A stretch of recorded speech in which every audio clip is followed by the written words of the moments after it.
Hi, thanks for joining me. I wanted to come back because it's been a while and I wanted to make a video about a recent session where my client went to her home star system, and that was Sirius. So I know we have a lot of people from Sirius here, a lot of starseeds, a lot of Pleiadians, a lot of Lyrians lately, and Sirians. And so this was so interesting because it also helped her answer a few questions she has about her life. Certain things that she's dreamed about or experienced, or even like certain personality traits were completely explained. And that could be a real aha moment, which is just another reason why I like to promote getting QHHT sessions or regressions or anything with visualization, because it can bring a lot of information and answers to the forefront for you. So let me just get to her story. It's really kind of short and sweet and interesting. She was brought back to Sirius, to her home star system, and we couldn't quite figure out at first why she had these two companions with her that were, how she described them, were these kind of black robotical biological beings. So not quite alive as we humans consider what alive means, and not quite all mechanical. So they had these components, and there was one on each side of her, and eventually we figured out that they were guiding her and they were helping her travel, like literally just go. And it was so interesting, and they brought her to these various places, and we discovered that these various places were another planet. They were on another planet. And so these guides were with her, and it's so interesting because she eventually recognized them. Oh, I've seen them in my dream before. I've had a dream about these guys and I don't know what they were. And being human, it's very easy to be kind of fear-based when it comes to dreaming about things that aren't I don't know, common, like what we see. You know, if you see these foreign big objects that are kind of living and kind of not, it's normal if you're human to be kind of fear-based about it, you know. And if you're kind of getting out of that fear-based mode, hopefully, you know, you can reach a phase of curiosity about it, which eventually gets rid of that fear, which is what we're all working towards, which she is now way past fear with this because they're actually her friends in a sense. And so their job, though, is to be her travel companions on a soul level, which means that they showed up in her dream as a human in this life because they're still with her. They're still helping her and guiding her, except she can't see them in the same way, in the same sense. And so we were in Sirius, we were on this beautiful planet, mountains, valleys, just beauty all around. She went to a home, like a house, like a dwelling, where it was all see-through like glass, and the views were just astounding from what she was describing.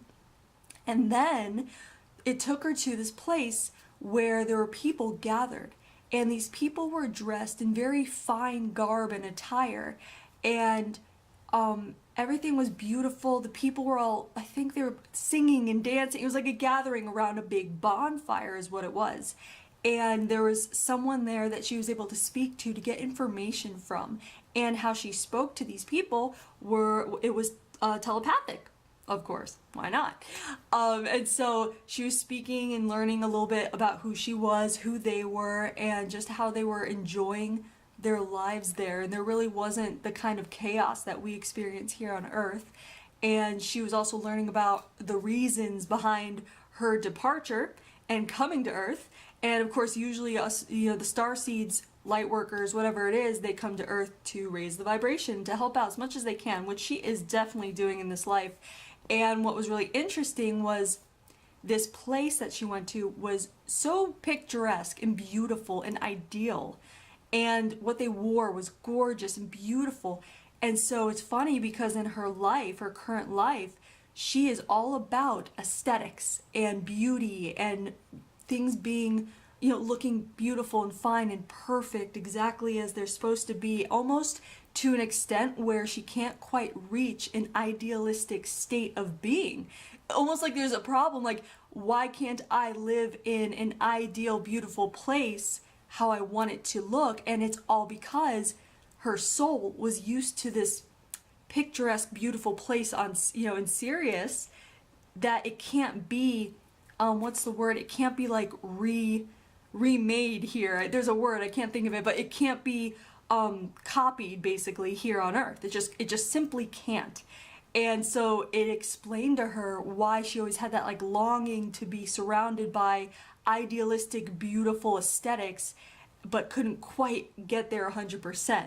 And that's what her job is here, is she works in a field or an industry where aesthetics, it's really all about aesthetics, which is really interesting. Now, one more interesting thing I wanted to mention about her time there was we ended up going into this cavern below ground, or alongside a mountain slope going down. We entered this chamber, and apparently in this chamber, this is where the people there who die, I guess, because it's a different form of death, the people there that die are brought to this chamber, apparently, and they are made anew. Like they're refreshed or remade and brought back in a sense. And so I thought that was a very, very interesting thing I'd never heard about before, and I wanted to mention it here in case someone else has heard about that. But apparently they have those chambers there underground where you go after however long, because their lifespans are infinitely longer than they are here, and they're brought back in a sense if they're ready. So I thought that was very interesting, and I wanted to mention that. And I guess that's all I can remember at the moment about that lifetime, or about the regression, but I wanted to talk about that in case anybody here finds that interesting. Anyone who is curious about starseeds or star systems, or before, your human existence, where were you? You're probably out there somewhere, So I hope you enjoyed that quick story about that really interesting regression.